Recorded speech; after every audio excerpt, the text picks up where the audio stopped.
శ్రీమాత్రే నమ. జయ గురు దత్తాత్రేయ నమ. ఈ వీడియోలో మనం అక్టోబర్ 1వ తారీఖు నుంచి డిసెంబర్ 31 మధ్యలో జరగబోయే త్రైమాసిక మాస ఫలితాల్లో ముఖ్యంగా ఆర్థికమైనటువంటి బడ్జెట్ ప్లానింగ్ కొరకు మరి తులారాశి వారి యొక్క ఆర్థిక స్థితి, రాబడి వ్యయాలు ఏ విధంగా ఉంటాయి, వాళ్ళకి ఏ ఏ సమయాల్లో ధనయోగాలు ఏర్పడతాయి అన్న విషయాన్ని మనం ఈ వీడియోలో తెలుసుకునే ప్రయత్నం చేద్దాం. మరి తులారాశి అంటేనే ఒక సెలబ్రిటీ రాశి. వారి యొక్క సంపాదన ఖర్చు మీద అందరి యొక్క దృష్టి పడుతూ ఉంటుంది. వాళ్ళు ఒకేసారి ధనవంతులు అవ్వడం జరుగుతుంటుంది, అలాగే ఒకేసారి వారు పతనం కూడా పొందడం జరుగుతూ ఉంటుంది. సో ఇది కేవలం వారి మీద పడినటువంటి ఇతరుల దృష్టి.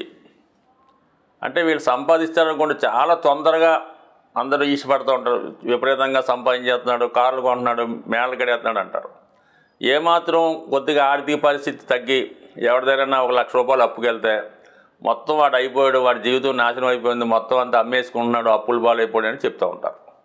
సో కేవలం అందుకని ఈ రాశివారు బయట వారి దృష్టి పడకుండా ఏదైనా గోప్యంగా గుప్తంగా వీళ్ళ సంపాదన కానీ ఖర్చు కానీ ఉంటే ఎప్పుడూ స్థిరంగా ఉండే అవకాశం ఉంటుంది. కాబట్టి ఇది వాళ్ళు ఒకసారి గమనించి జాగ్రత్తగా ఉంటే ఎప్పుడూ కూడా వాళ్ళ స్థితి 100% బాగుంటుంది.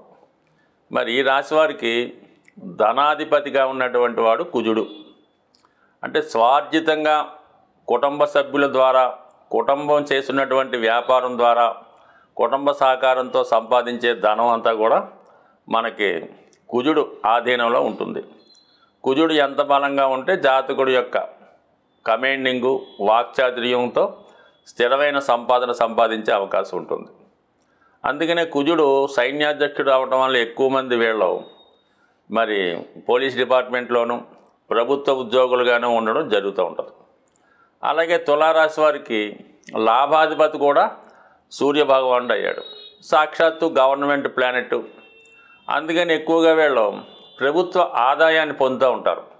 అది ఉద్యోగ రూపంలో అవ్వచ్చు, పథకాల రూపంలో అవ్వచ్చు, లేదంటే ఒక రాజకీయ నాయకుడిగా మరి ప్రజల యొక్క విశ్వాసంతో పాటు, ప్రజాదరణతో పాటు మరి ధనం తగు విధంగా ప్రభుత్వ సహకారం, ప్రభుత్వ ధనం కూడా అనుభవిస్తూ ఉంటాడు. సో అందువలన ఏంటంటే ఈ 2 గ్రహాలు కూడా అంటే తులారాశి వారికి ధనాధిపతి, లాభాధిపతి కుజ, అలాగే రవి, వీళ్ళిద్దరూ కూడా అగ్నితత్వ గ్రహాలు. దశమ భావంలో దిగ్బలం పొందుతుంటారు. అందుకని వీళ్ళు వృత్తిలో చాలా సిస్టమేటిక్గా, ప్రిన్సిపల్గా ఉండే అవకాశం ఉంటుంది. మరి ఈ 2 గ్రహాల గమనాన్ని బట్టి గోచారరీత్యా మరి ఎప్పుడైనా గోచారరీత్యా ఈ రవి కుజులు ఏదన్నా భావంలో కలిసినా, ఒకరి మీద ఒకరి దృష్టి పడినా, అలాగే ఒకరికొకరు కోణంలో ఉన్న ఆ సమయంలో వీళ్ళ యొక్క ఆర్థిక స్థితి చాలా అనుకూలంగా ఉంటుంది. అదే షష్టాష్టకాలు వచ్చినా, వ్యయ ద్వాదశాల్లో ఉన్న ఒకరికొకరు కేంద్రంలో పడ్డ 100% ఆర్థిక పరంగా ఇబ్బంది ఉండడం జరుగుతుంది. అందుకని ఈ రాశి వారికి, తులారాశి వారికి ఒక 6 నెలలు ఆర్థిక స్థితి బ్రహ్మాండంగా ఉంటుంది, మరొక 6 నెలలు ఇబ్బంది పడుతూ ఉంటారు.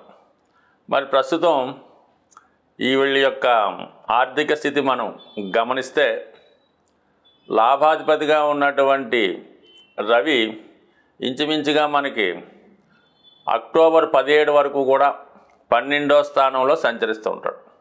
అందువలన 12వ తారీఖు అక్టోబర్ వరకు కూడా జాతకుడికి మరి కుటుంబపరమైన ఖర్చులు, ప్రభుత్వానికి చెల్లించినటువంటి పన్నులు, ట్యాక్సులు వగైరా, పిల్లల చదువు కోసం, పెద్దవారి వైద్యం కోసం ఏదైతేనే అక్టోబర్ 17 దాకా కూడా ప్రతిదీ ఖర్చుగానే ఉంటుంది.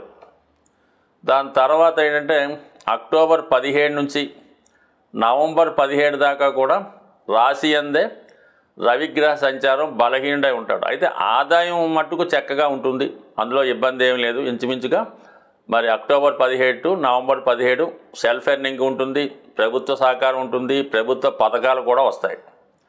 మరి నవంబరు 17 నుంచి డిసెంబర్ ఇంచుమించుగా మనకి నవంబర్ 17 టు డిసెంబర్ 17 ఇంచుమించుగా మనకి ఈ వృశ్చిక రాశిలో సంచరిస్తాడు రవి. ఈ వృశ్చిక రాశిలో వచ్చినప్పుడు కూడా లాభాధిపతి ధనస్థితి కాబట్టి చాలా వరకు జాతకుడికి మరి ధనయోగం, కుటుంబ విషయాల్లో అనుకూలత, కుటుంబ సంపద పెరగడం, కుటుంబ పరువు ప్రతిష్టలు పెరగడం, ఇంటి మొత్తం మీద రాబోయే 3 నెలలు కూడా మరి రవి యొక్క అనుగ్రహం తులారాశి వారి మీద సంపూర్ణంగా ఉండడం వల్ల కంపల్సరీగా ఈ నెలంతా కూడా ప్రభుత్వ సహకారం, వ్యక్తిగత సామర్థ్యంతో ధన సంపాదన ఉంటుంది. మరి కుజుని యొక్క స్థితి మనం గమనించినప్పుడు ప్రస్తుతం భాగ్యస్థానంలో సంచరిస్తూ అక్టోబర్ 20వ తారీఖు నుంచి ఇంచుమించుగా మనకి ఈ క్వార్టర్ ఎండింగ్ దాకా కూడా దశమ స్థానంలో సంచరిస్తూ వక్రగమనం పొందుతూ అక్కడే ఉండడం వల్ల జాతకుడు వృత్తిలో చాలా కమాండింగ్గా, చాలా నిజాయితీగా ఉంటాడు. సంపాదన పరంగా పెద్దగా మనం ఎక్స్పెక్ట్ చేయలేం, కానీ చాలా వరకు హోదా పరంగా చాలా అనుకూలంగా ఉంటుంది. ఆర్థిక పరంగా ఇబ్బందులు వస్తే దాన్ని ఎదుర్కొనే శక్తి లభించడం జరుగుతుంది. సో ఓవరాల్గా మనం పరిశీలించినప్పుడు ఖచ్చితంగా జాతకుడికి ఈ రాబోయే 3 నెలలు ఆర్థిక పరంగా చాలా అనుకూలంగా ఉంది. ఫర్ ది సేమ్ టైం మరి అక్టోబర్ 13 నుంచి శుక్రుడు రాశిలో ప్రవేశిస్తూ నవంబర్ 6 దాకా రాశి యందు సంచరించడం వల్ల శుక్రుడు కూడా ఈ రాశి వారికి మరి రాష్ట్రాధిపతిగా ధనయోగాన్ని, అలాగే ఆర్థిక సంపద, వస్త్రలాభం, సువర్ణ లాభం, అలాగే బంధువుల ద్వారా లాభం కలిగే అవకాశం ఉంటుంది.